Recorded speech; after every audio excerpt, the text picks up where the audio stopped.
Hey there, my awesome friends. Today I'm thrilled to discuss an amazing topic with you. Get ready, because we're about to unveil the mind-blowing power of intermittent fasting. This is Metamorphic Tenets. Before we get started, let's understand exactly what is intermittent fasting. Intermittent fasting is a dietary approach that involves cycling between periods of eating and fasting. Instead of focusing solely on what you eat, intermittent fasting primarily deals with when you eat. It does not prescribe specific foods or calorie restrictions, but rather focuses on adjusting the timing of meals. Intermittent fasting has gained popularity due to its potential health benefits, which can include weight loss, improved insulin sensitivity, reduced inflammation, and enhanced brain function. Some studies suggest that intermittent fasting may have positive effects on heart health and longevity, although more research is needed to fully understand the long-term effects. It's important to note that intermittent fasting is not suitable for everyone, and individual results can vary. People with certain medical conditions, such as pregnant or breastfeeding women, individuals with a history of eating disorders, and those with specific nutrient requirements should consult with a healthcare professional before starting an intermittent fasting regimen. As with any diet or lifestyle change, it's essential to approach it responsibly, listen to your body's signals, and consult with your doctor before starting. All right, so now that you know what intermittent fasting is, let's get on with the video. So you might be questioning, why in the world would you want to intermittent fast in the first place? Well, the reason why is because it is one of the most important, perhaps even the most crucial factors to weight loss. Let's see why that is. This is due to the fact that it activates two primary hormones in your body. This first hormone, which is the most powerful, is the growth hormone. This hormone helps with anti-aging, and it is the most potent for fat burning. Out of all 6 fat-burning hormones, the growth hormone is the most effective for burning fat, protecting your muscles, and building lean body mass. The next hormone is insulin.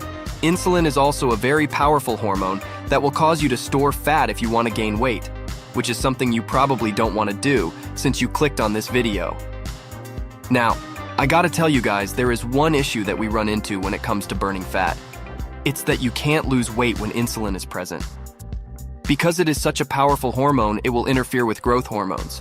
So insulin is the hormone that causes you to gain weight, which is what leads you to have a big belly. Here's a little tip. If you see someone and they have a fat stomach, then that means they are insulin resistant. So these are the 2 major hormones you'll be influencing: the growth hormone and insulin. Let's take a deeper look into what's going on. Intermittent fasting can help with insulin resistance, which occurs when the pancreas pumps out 5 to 7 times more insulin than what you actually require. This happens because when you have excessive amounts of insulin being produced, the cells begin to block it, and it prevents your body from being able to send signals to stop it. The best example of this is when you're trying to talk to your friend who's wearing headphones. You will keep trying to raise your voice until there is a 2-way feedback. Until then, you will be stuck in a loop. So if the pancreas does not receive feedback that the insulin is connected, it sends extra insulin through the channel. And this is when you have insulin resistance. Low insulin in the cell and low glucose can lead to high levels of insulin in other places, which is highly damaging because it indicates the stage of prediabetes and can cause a lot of problems. There are different types of intermittent fasting, ranging from eating regularly to real fat burning. Let's get into the types of intermittent fasting. Type 1. Eating 5 meals a day. Eating this many meals a day is not considered fasting because this is where a majority of people start and how most people eat throughout the day. And it's okay. You would want to start where you are now and then work your way up over time. Let's say you eat 5 or 6 meals per day. For example, you have breakfast, lunch, and dinner, but in between each of those meals you are having snacks. When you do this, you can cause havoc on your body. I want you to pay close attention to this because it's important. The meaning of intermittent fasting in hormonal terms means that every time you consume food, your insulin levels increases. Most people, including myself, used to believe that eating carbohydrates was the only way to cause an insulin spike, but that's not the case.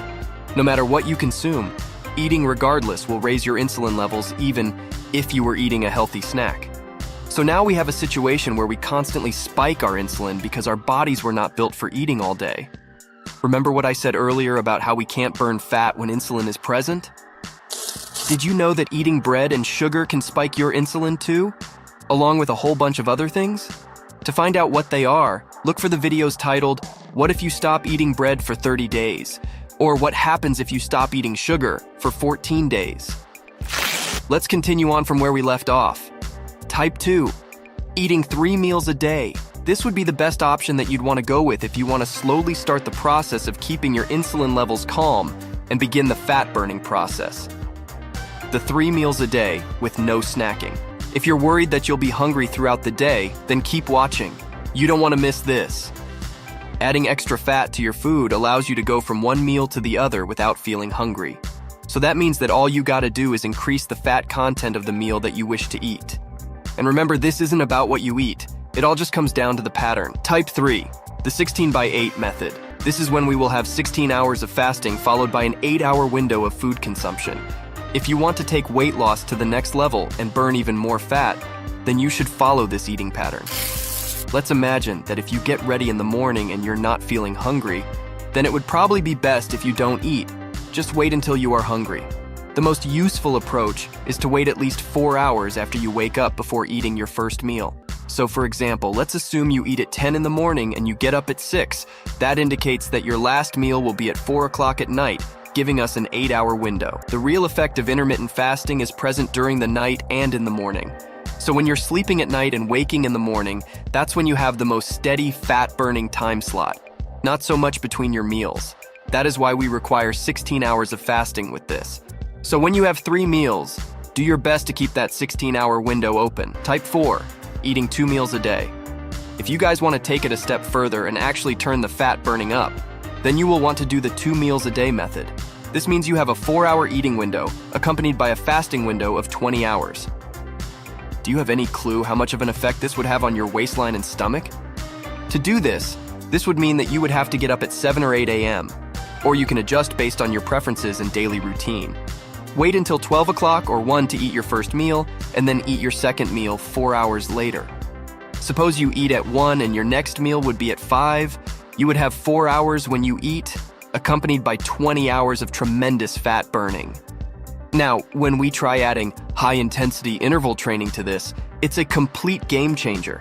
That would be the cherry on top. Remember, guys, it's going to take some time to transition over to these different levels. So don't expect things to happen in a flash, all right? If you've ruined your metabolism by dieting or doing the HCG diet, which is 500 calories or any other stress event, it'll take some time for you to slowly transition to the next one, but you'll be able to revive it. We don't want to be groggy or suffer from headaches or experience a slew of adverse effects in between meals. There you have it, guys. Hope this video was beneficial for you. Thanks for watching. And if you have a topic you want us to talk about, let us know in the comments below. Don't forget to hit that like button and subscribe.